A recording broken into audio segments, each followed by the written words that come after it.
I'm really excited. As Kyle mentioned, we spend a lot of time on growth, and your division managers have been spending a lot of time on growth. And I'm very optimistic that this year we will have grown 100% from our lowest point as a region, which I don't think that any region's done that in the time that I've been a region manager. And what that speaks, I'm not flexing there.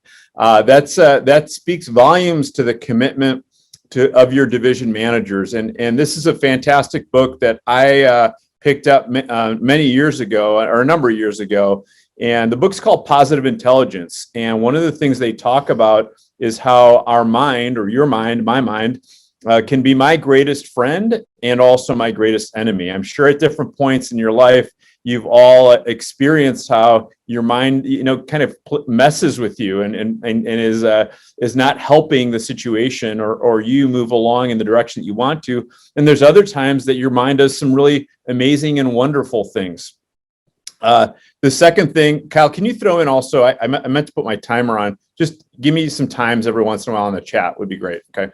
The other thing also is that, how your mind works, and the author talks about something called your you all heard about your IQ, but he talks about your positive quotient.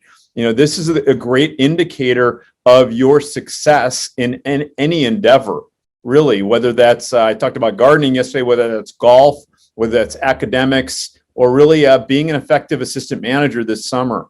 But it also has to do a lot with your level of fulfillment. So what I'm going to talk to you about today will help you be more effective at your job as a human, but it'll also help you be more fulfilling. And I think at the end of the day, that's what we want to do.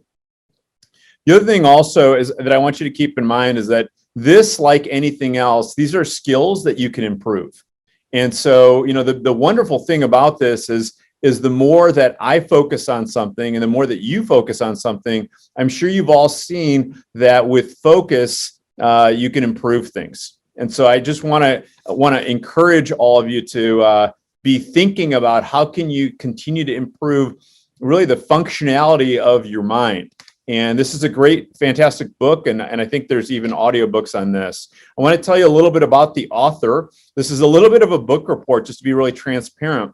The author is one of the most brilliant people when you look at his resume that I've ever encountered. He has a master's in electrical engineering and an MBA from Stanford. He studied neuroscience. He has a PhD in that, and he has a BA in psychology. He's taught at Stanford University and Yale University's business school. And in addition to that, he's the head of what's called CTI, which is a coaches teaching institute or something along those lines. And he coaches people that are at the C level, in other words, CEOs, CFOs, CIOs, et cetera. And so he's just a really fascinating person to hear and listen to, and clearly spent a lot of time evolving his point of view on positive intelligence. So one of the things that he points out is that at one point in history as a species, we really needed our survivor brain. So think, back in cavewoman days, if you will, it was mostly like, hey, life was a little bit more simple. It was like, hey, there's this saber-toothed tiger coming at me. What do I do? Like that, there wasn't as many complex decisions that we had to make at that point. And for all intents and purposes, one of the things he talks about, and Stephen Covey talks about the same thing in the 7 Habits of Highly Effective People. He says that as humans, we have the ability to respond. Most animals, they mostly react to things. But as humans, we have the ability to respond, and it comes because we have a different part of our brain. We have a prefrontal cortex. And so at one point, really the survivor brain, what they call the reptilian brain, really helped us survive. And that's really what it was designed to do. And the emotions, though, that you feel when you're in this survivor brain is mostly, kind of either fear-based emotions or, flight-based. So there's the concept of fight or flight. You've probably heard about this in the past. And when we're utilizing our PQ brain, which is our prefrontal cortex, this is when we're engaging emotions such as like curiosity. And if you think about being effective with people, if my wife says something to me and I'm frustrated by it, by flipping the question and saying, hey, can you tell me more about that? Right? It's going to change the dynamic of the conversation really quickly. Or if if someone cuts me off on the road, right, I might get angry, or I could, on the other hand, say, hey, that person clearly must have somewhere to go. That they're feeling really stressed, right? So you can see how using different parts of the brain really changes what our experience is. And in other words, it's really the voice that's in your mind, and it's the wiser voice. He calls it the sage, right? It's about having empathy, and it's about being more calm in situations that sometimes are a little bit disconcerting. So one of the things that the author talks about is that our biggest, he calls it a saboteur, which is someone that sabotages really how you think about things, is our judge. All right, and there's three things that we judge. Let's see here. I lost the. Not sure what happened. There we go.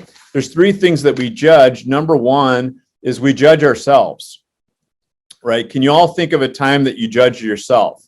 So like right, it's really easy to think about a time that you judge yourself. And let me ask you, when you judge yourself, it's not going to help you have a greater result. And I'm watching this in our son, who's 10, and I talked about him yesterday as a hockey player. And I watch him when he makes a mistake, he kind of on the ice, he'll shake his head. And I'm just like, I'm watching that habit become ingrained in him at a young age. And so very often we pick up habits as a young person that if you keep doing them, they become hardwired. And so it's important to, take a moment to pause and ask yourself in that moment, like, hey, can I be a little bit more gentle on myself here? And so you're probably not going to go, flip the switch overnight and never judge yourself. But I think really that's the ideal that we're moving towards. The second, set of individuals that we judge is other people, right? We've all judged other people at different points. I remember when I was a brand new representative, and I want to be really transparent with you. I remember seeing representatives sell more than me, and I was like, I'm cooler than that guy, right? And clearly I wasn't, right? That person worked a little harder than I did, and that's why they sold more Cutco than I did, right? And I just think it's really important to be thinking about, in what are the ways that I judge other people, and does that serve me anymore? So recently, I was working with a coach on 360 feedback. So I got feedback from everyone that reports to me, and also the president of the company who I report to. And it was really enlightening. It was enlightening because it made me think about, how am I engaging with the world? And so one of the things that, we want to ask ourselves is, how am I judging other people? And what are the ways that I judge other people? And when you judge others, when I judge others, that comes across oftentimes as criticism. And when we're critical of others, we put them on the defensive. And it's really hard for them to hear anything that we have in terms of wisdom. Thanks, Kyle, by the way, for the direct message. And then the other thing that we judge is a circumstance. So for instance, you might judge a situation like, well, that person probably has it easier selling Cutco.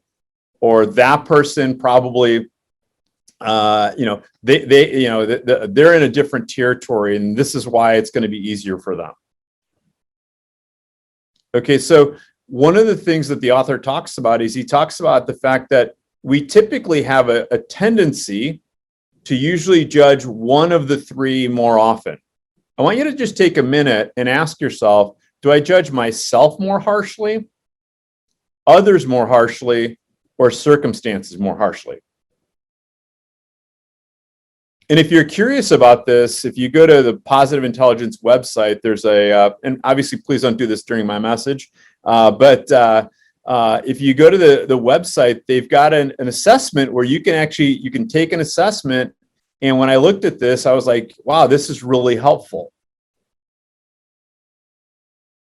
So I think the more that you can learn about yourself, the more that I learn about myself, the better equipped I'm able to kind of operate in the world.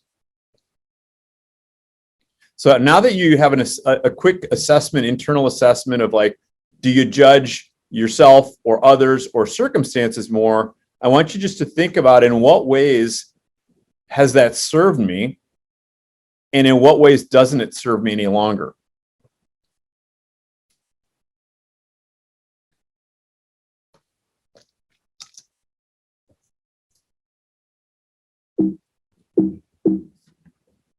So one of the things that the author talks about is that our judge is our greatest saboteur. In other words, it sabotages our mind more quickly than anything. And then he says that there's other saboteurs which really kind of derail us and kind of spin us in. They hijack how we think about things and how we feel.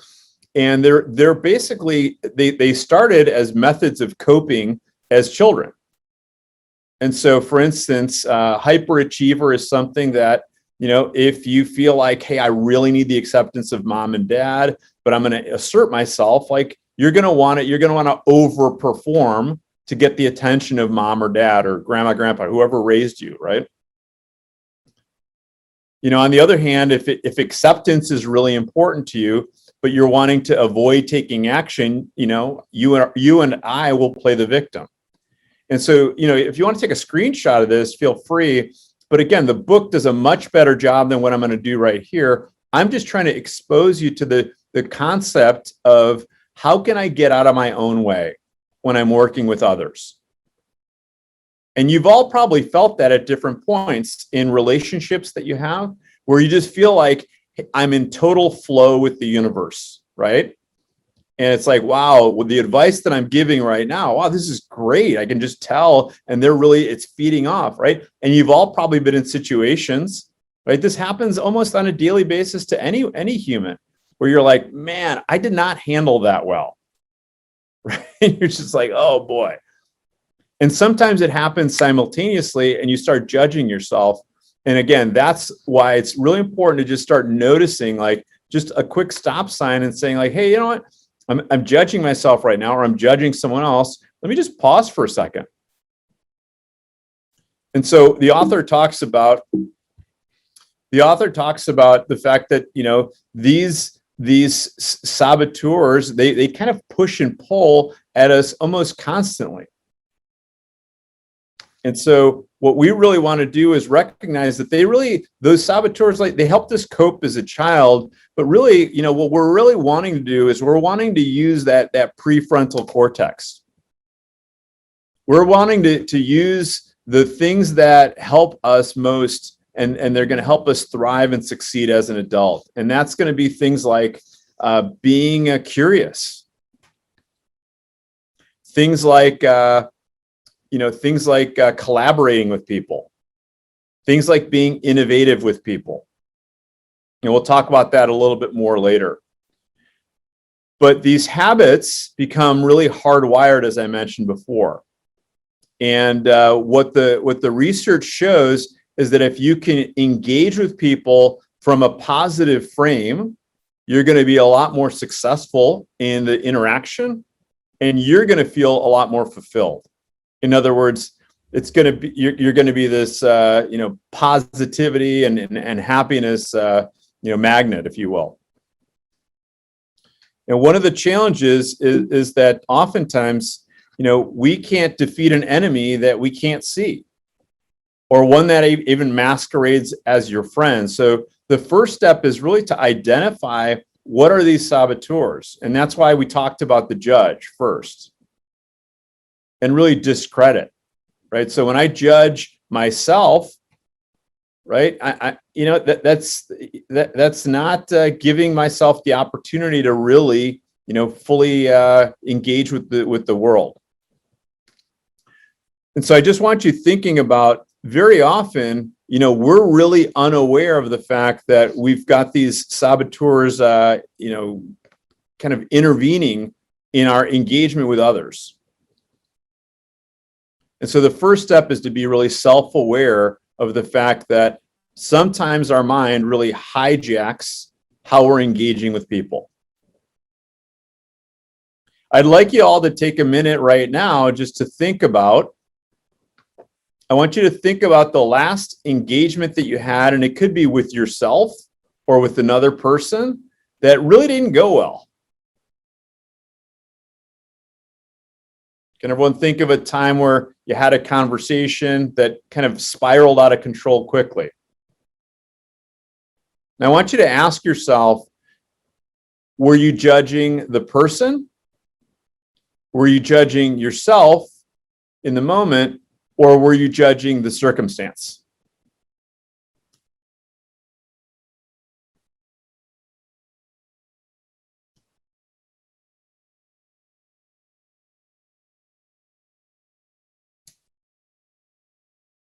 Now, I want you to think about a time where you could have been triggered and you worked through it.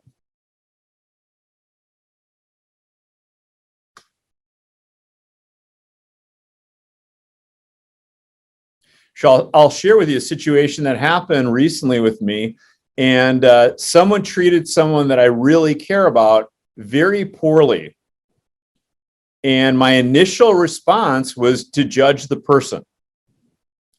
And then what I did was I started walking through and I was like, maybe they just had a really awful day.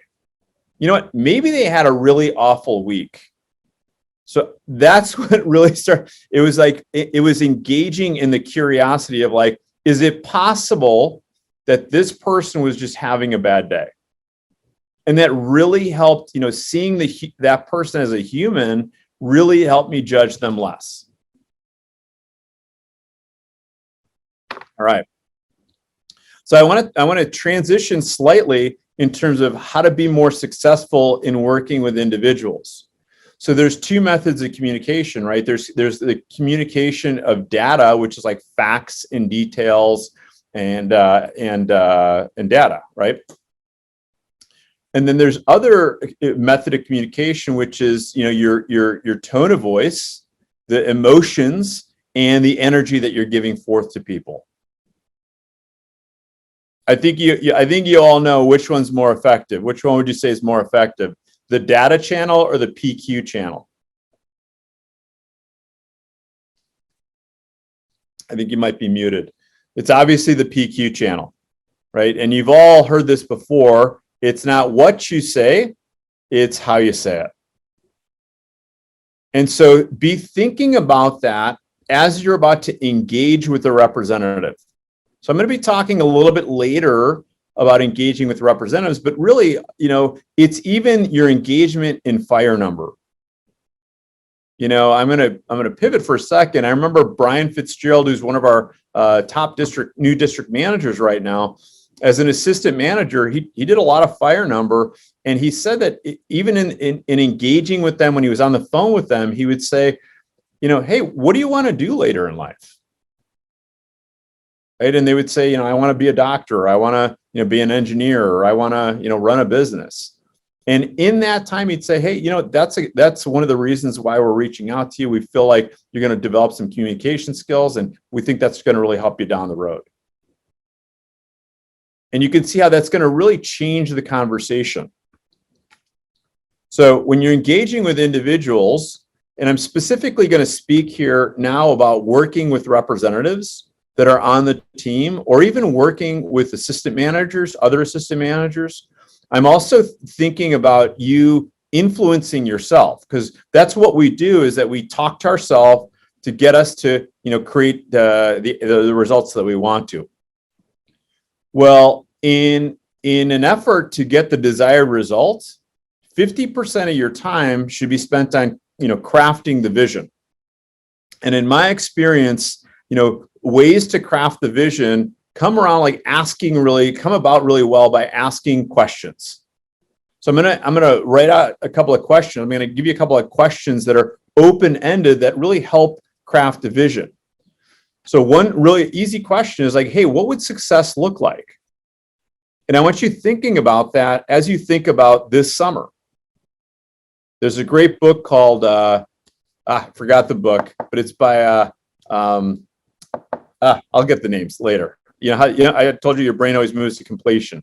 All right. But they talk about how when you start out an endeavor, you should write yourself a letter. And what does an A+ look like? And you're almost writing the letter like, dear Mike, congratulations on an A+ summer. I'm really proud of what you did this summer because you recruited X number of people. You did this, that, the other, and you did that while maintaining, your health, while having good relationships with your family, right? So you think about what would success look like in every way. So sometimes what happens is assistant managers at the end of the summer say, well, I didn't spend as much time with my family.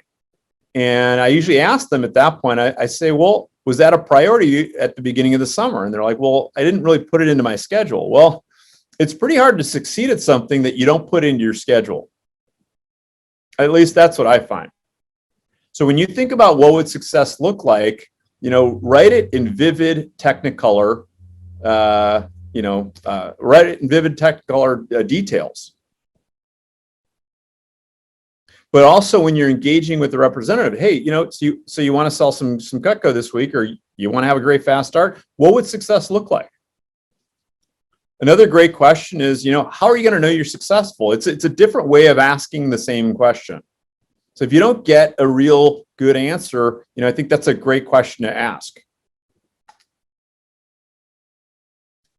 Another great question is, hey, what's your outcome? Right? Sometimes people come to me, with complaints, and I'll just say, hey, what's your outcome here? Are you wanting to just to vent and have me listen? Because I can do that, but I don't have a lot of time for that. Or are you wanting to solve the problem? And really quickly, sometimes people don't. Again, that's without judgment, right? We talked about the judge. Oftentimes, people don't realize that they're just venting. Okay. Or on PDI, hey, what's your outcome today? How many demos do you want? Well, I want 2. Well, sounds good. How do you want to go about doing that? Well, I guess I want to get on the phone, right? So most of your time should be spent in any conversation where you're trying to influence the result, which is, I think, the biggest thing that you're going to get out of working with us this summer is you're going to help people get a result. So I told you we have a happy hour that I do with some of my college friends. It's a happy couple of hours every other Thursday night. And one of them's a teacher. One of them's a business executive. The other one is, I don't know how to describe him. He's a consultant, basically. All of our jobs are to help people get from point A to point B. And at the end of the day, whether it's teaching someone history or helping someone, run a more successful business, in my case, we're just trying to move people along to the direction that they want. The next phase needs to be around the plan. In other words, how do we get this done? So it'd be like, for instance, like, hey, let's take a look at your schedule. All right, let's take a look at how many names you have. And that's even moving forward. Thanks, Kyle. It's moving forward into the next phase, which is the overcoming obstacles. So, hey, let's see what would stop you from selling $2,000 this week. How many names do you have? I got 5. All right, well, we probably need to work on that.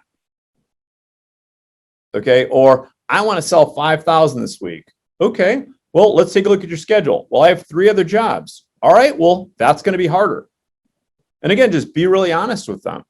Or, hey, I want to sell 5,000 this week. My average order size is $100 and my closing ratio is 20%. Well, we got to improve your average order size and we need to improve your closing ratio. So you're helping them overcome obstacles. And at the end of the day, so usually with the obstacles, it comes down to number of names and their schedule and or how they're feeling. So remember, I think it was Dane talked about, do reps feel good? Do they have enough names? Do they have a schedule? You're going to hear me say that later in my message also about working with reps. And then just simply give people next steps. So, and that's basically like helping them be accountable. All right. So, another great question is, where do you want to be compared to where you are right now? So, I'm not really happy with my results. All right, I understand that. Well, where do you want to be compared to where you are right now? Well, I want to be one of those top reps. Sounds good. Do you mind if I give you some advice? No. Well, Susie's here every day for Champions Club. That's why she has a lot of demos. Would you be open to that? Sounds great. Okay. All right, let me continue. At the end of the day, our job in influencing others to a desired result is to give confidence, building feedback based on the vision that we're giving. Or let me say it differently. Based on the vision that we're helping them come up with, we want to give them confidence building feedback. In other words, helping them plan, helping them overcome obstacles, and giving them some next steps. So the first principle of selling is keep in mind that your energy, your emotions, and your tone really matter. In other words, the PQ channel is more powerful, is greater than the data channel. People buy, and you all know this, based on intuition and emotion. All right, what they do is they use the PQ channel to make the decision and the data channel to justify that. So for instance, hey, let me tell you why selling 2,000 a week is a great thing, right? Because if you sell 2,000 a week for the next 15 weeks, there's 15 more weeks of the summer, you'll sell $30,000, you'll make $8,000. Beyond that, you're going to have this on your resume, and you just keep loading all of the value, and then they justify the decision. The second PQ principle of selling is that the buyer is much more likely to say yes if his or her PQ brain is actually activated. And I'll get to that in a second. So basically, the PQ brain is wired to thrive and to actually say yes to new ideas, opportunities to explore, to empathize, connect, and expand. So for instance, by the way, the survival brain is wired to say no. So when you said, yes, I want to sell Cutco, right? You were in this positive frame because selling knives to people over the internet, that just sounds crazy, right? You sound crazy when you try to describe the job to people, don't you? Right? But you were in a positive frame, and that's why you said yes. And that's why perhaps you had a friend that said no. Because where their brain was at that point was one of like keeping the status quo.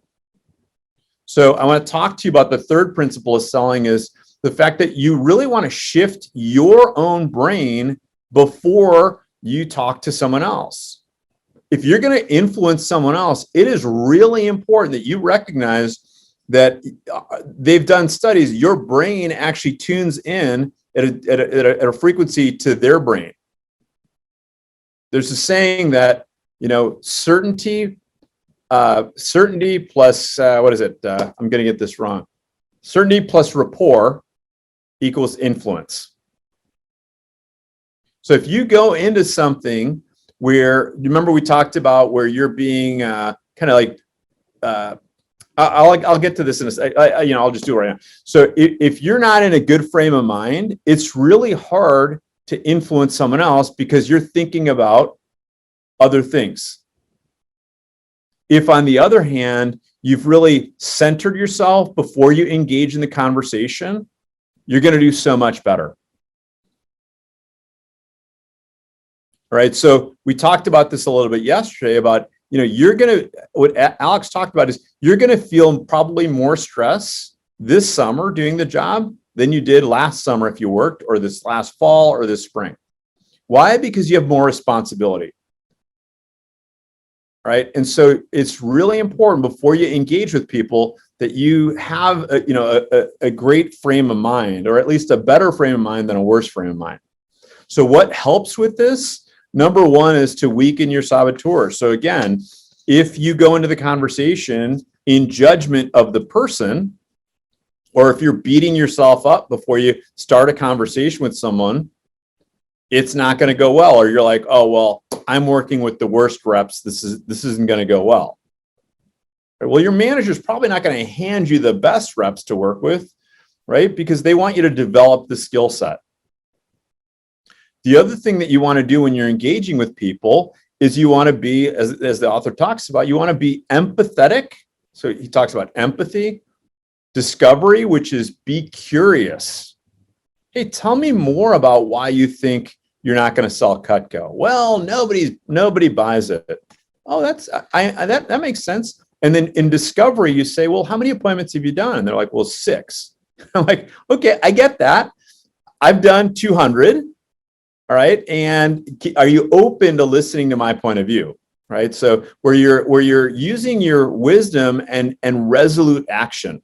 In other words, resolute action is being from a point of like resolve, like, hey, I can help this person out based on my experience. The other thing you want to do is strengthen your PQ brain. And we'll talk about how to strengthen your PQ brain right now.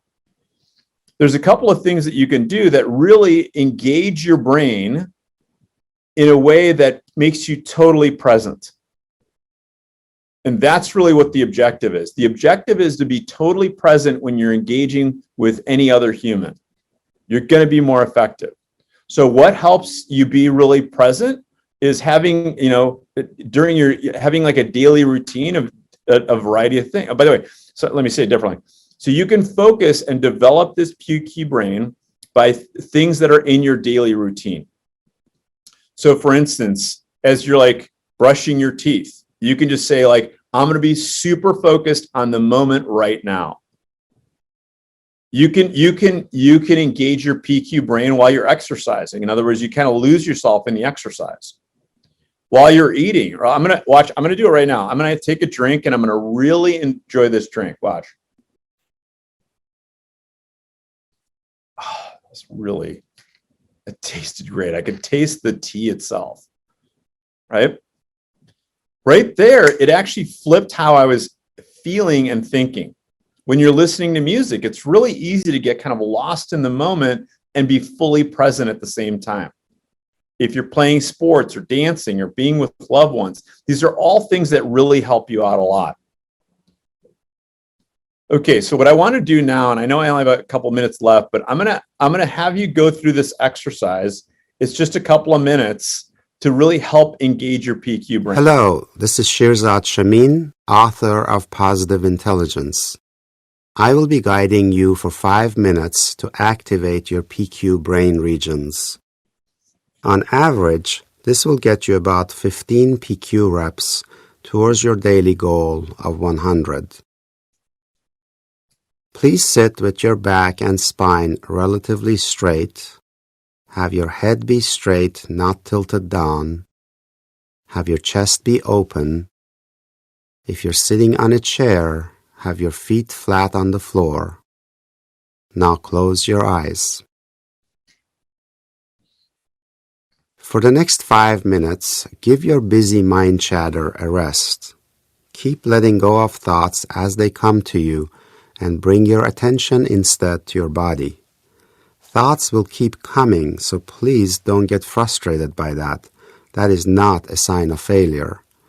When you catch yourself drifting in thought, just let it go and anchor your attention back in your body. In a moment, I will be asking you to tense up your body. Please make sure you only tense up your muscles to a degree that won't injure yourself. Now go ahead and tense up your whole body from head to toe. Tense up and crunch up all your muscles, your skull, forehead, lips, jaw, neck, shoulders, arms, hands, chest, stomach, seat, thighs, legs, and feet. Tense up all these muscles and be fascinated by those sensations. All right, I think the share stopped for some reason. I'm not clear on that. Let me unshare here. All right. For the sake of time, he was going to walk you through a bunch of different things. And anyway, it seems like it stopped for some reason. I apologize on that. So the technical difficulty. On the website, there's some really great resources. One is that the PQ reps is what he calls it. Another one, thank you for posting it in there, Katie. Another one is the PQ assessment. Another one is just the series of anyway, there's a lot of great stuff on their website. So hopefully you got some good value out of that. The bottom line of what I'd like you to get out of my message today is just to help you recognize that one of the things that's important in engaging with others is recognizing where you are before you engage with others.